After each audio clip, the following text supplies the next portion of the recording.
Here in the Northland, if you like that wintry mix, it was snowy on those roads, kind of rainy in some areas, but it seems to have dried off a little bit now down closer to the lake here, Peter, as that snow kind of moved out of the way. Is that something we can expect for the next couple days here? Yeah, it was kind of a gross day, mixture of rain, snow, sleet, freezing rain.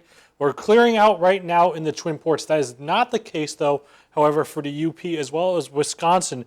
Zooming in a little bit closer down there, you can see they're actually dealing with some heavier snow bands, especially centered in the UP of Michigan, right towards Iron River as you work your way north, as well as Ironwood. We're having some heavier snow bands right now. Snow totals across the region, though, most of the snow that we already saw and have measurements from, where the jackpot was definitely up in the Iron Range, Hibbing coming in at 6 inches, Ely coming in at 5.5 inches, Cook coming in at 5, Keewatin coming in at 4 inches, as well as Embarrass. Then on top of the hill at Duluth International, National Weather Service measured 7/10 of an inch as of their last measurement. Road conditions across the region right now, they're deteriorating as in Wisconsin as well as the UP. We've recovered significantly in Minnesota. Up north in the Iron Range, the road conditions were not great earlier in the evening, but now that snow has worked its way west, we're beginning to see road conditions deteriorate, especially for the south shore of Wisconsin as well as the UP of Michigan. If any plans to take you out and about tonight, you're definitely going to want to take it slow. As you can actually see on our traffic cameras across the region, most of us look fairly good. Canal Park, Virginia, Route 53 and Cotton. But then you take a look at Ashland, you can see the snow is definitely coming down there.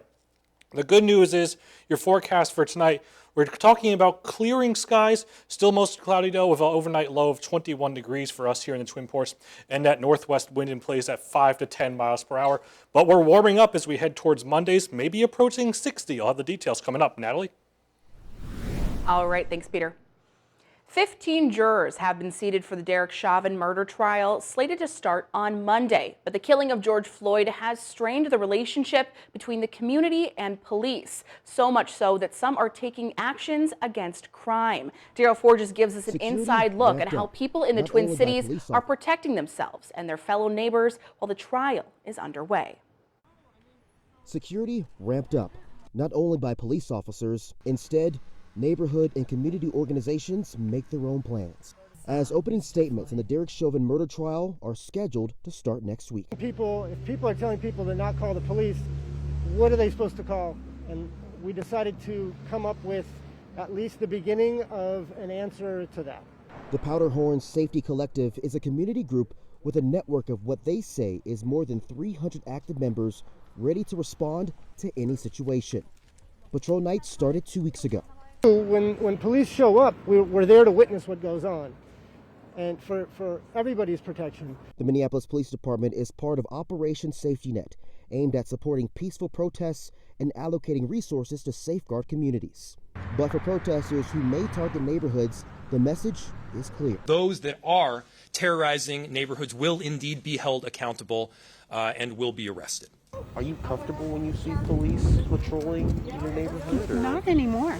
No, it feels like, what are they looking for? In the Cochrane neighborhood.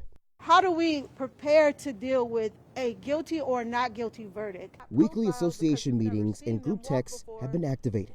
We sit in the middle of ground zero. You know, we're talking just a few blocks away is the site of the former 3rd Precinct, and then just another few blocks south of there is the site where George Floyd was killed. Alicia Smith says if there's a silver lining in George Floyd's killing, it has to be unity. We want to sort of imagine and reshape and make a radical transformation so that good people who want to protect and serve us can do so, but also know that the community can protect, serve, and honor each other. A former member of the medical staff at the St. Louis County Jail in Duluth has sued the county. Natalia Slaughter said in a lawsuit that in 2016, she had recently started working at the jail. She claims James Burns, an officer at that jail, lunged at her and began strangling her in an isolated corner of the jail. Now, that's according to the Star Tribune. She says she feared for her life during the attack, and eventually Burns released his grip from her. Slaughter filed the lawsuit in federal court earlier this week. Last year at this time, many people were looking to do new things outside, like biking. That left many bike shops in the Twin Ports and around the country very busy. CBS 3's Alex Libby spoke with a store here in Duluth to learn why, a year into the pandemic, a bike shortage has become a real problem. Twin Ports Cyclery in Duluth's Lincoln Park neighborhood has been bustling with customers. Some who are having a hard time finding the right bike. The last shop I was in really didn't have anything left, so I'm working my way down the road.